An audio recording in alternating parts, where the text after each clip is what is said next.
Halo sahabat Merdeka, berjumpa dengan saya Haliza Satifah dalam Top News Senin 30 September 2024. Berita pertama, pembubaran diskusi dilakukan sekelompok orang, membuat mantan Danjen Kopassus marah. Selanjutnya, terungkap sosok menteri yang selama ini paling disayang Prabowo, jelang dilantik sebagai presiden.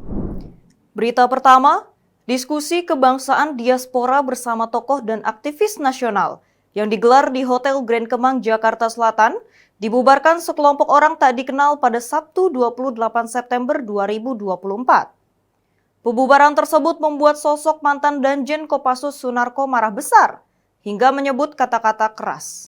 Acara diskusi ini digagas kelompok mengatasnamakan Forum Tanah Air atau FTA, sebagai wadah menyampaikan pikiran menjelang peralihan kepemimpinan nasional pada Oktober nanti. Mantan Danjen Kopassus Mejen Purnawirawan Sunarko bersuara keras terkait kejadian pembubaran ini.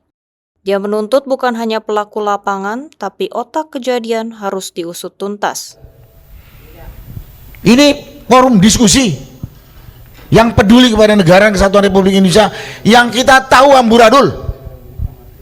Tahu ada kelompok yang membuat lebih amburadul kondisi bangsa ini.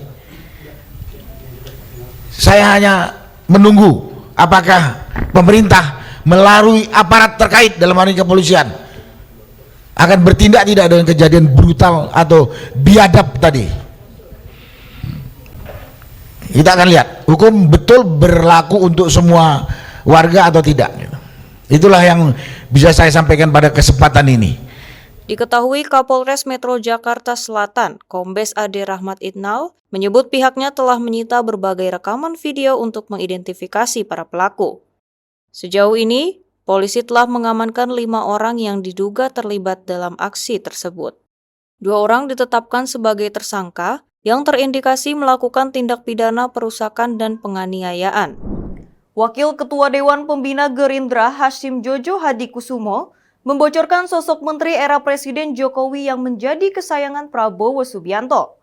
Sosok tersebut sejauh ini diyakini lebih disayang lagi oleh Prabowo usai resmi menjabat sebagai presiden.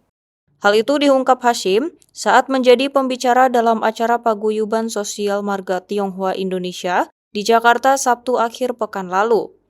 Hasyim mengungkap, sosok menteri era Jokowi yang paling disayang Prabowo jelang dilantik sebagai presiden adalah Menteri Pertanian Andi Amran Sulaiman. Bahkan Hasyim meyakini Amran bakal menjadi menteri paling disayang jika mampu melakukan ekspor pangan. Lihat tadi Pak Amran, ya. Saya bisa bersaksi bahwa Pak Amran, Pak Menteri paling disayangi Pak Prabowo Subianto saat ini. Paling disayangi. Dan akan lebih banyak disayangi nanti kalau kita jadi pengekspor pangan, Pak Amran, saya bisa katakan. Luar biasa, ini program luar biasa, kita dengan teknologi. Nah, ada beberapa secara ringkas saya mau sampaikan, karena saya lihat di sini ada banyak 80% ya. Ditambah Hasyim, ke depan Prabowo juga bakal hadirkan kementerian baru. Hal ini merujuk pada angka jutaan orang yang tidak memiliki rumah tinggal layak. Demikian Top News kali ini bersama saya Haliza Satifah. Simak berita lainnya hanya di merdeka.com.